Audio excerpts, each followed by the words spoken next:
Welcome to Deer and Deer Hunting, practical and comprehensive information for whitetail deer hunters, where the whitetail is always the star of the show. Welcome to Deer and Deer Hunting TV. I'm Charlie Elsheimer. The subject of food plots is a hot topic among land managers today. Across America, whitetail hunters want to learn all they can. Food plot management is a very comprehensive subject, and today on Deer and Deer Hunting, Neil Doherty of North Country Whitetails and I will show you the ins and outs of how you can get started with your very own food plots. You're not going to want to miss this next segment.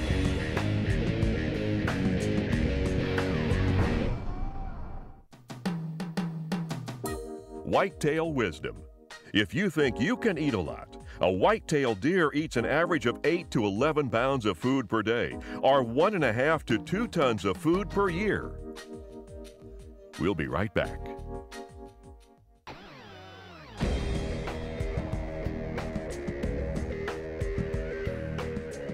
Well, I'm back here with Neil Doherty of North Country Whitetails, and Neil has been involved in forages for whitetails for a long time. He does a great job. He and his father's research facility here is second to none. It's certainly the best in the north. And Neil, you've been at this a long time, and you've got a great place here, and as we look around us, we've got all kinds of different forages for whitetails.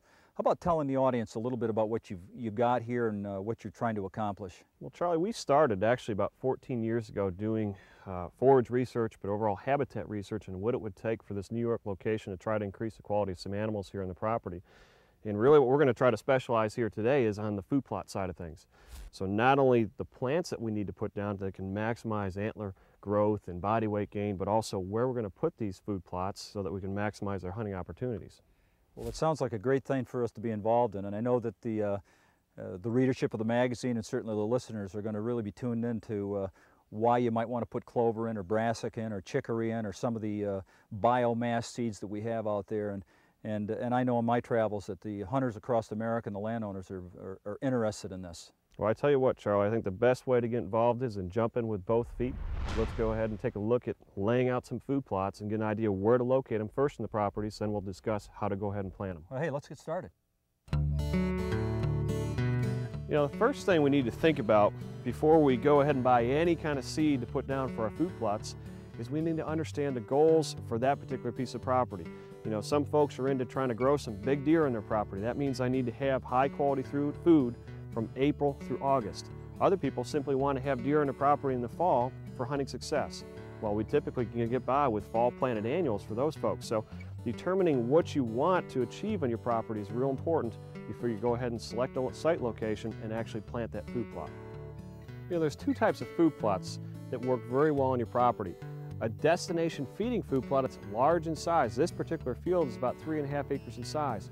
The goal here with these larger fields is to maximize the amount of tonnage of food produced, and if at all possible, have some irregular shapes so that we still have a few corners we could potentially hunt. In all reality, this field has been in existence for 6 years. Again, I like to try to bow hunt my food plots, and around my food plots, I've killed one doe in 6 years in this field. It's awful tough to pin them down and catch them on the inside corners or right in that bow range. We'd be much better served for hunting success to hunt some of the smaller satellite food plots I have located around this big field. You know, when we're talking hunting food plots, size and shape matters a whole lot. What I'm ultimately trying to do is create irregular shaped food plots that are going to lead deer in, but I'm going to try to isolate those food plots back near some heavy cover or thick cover.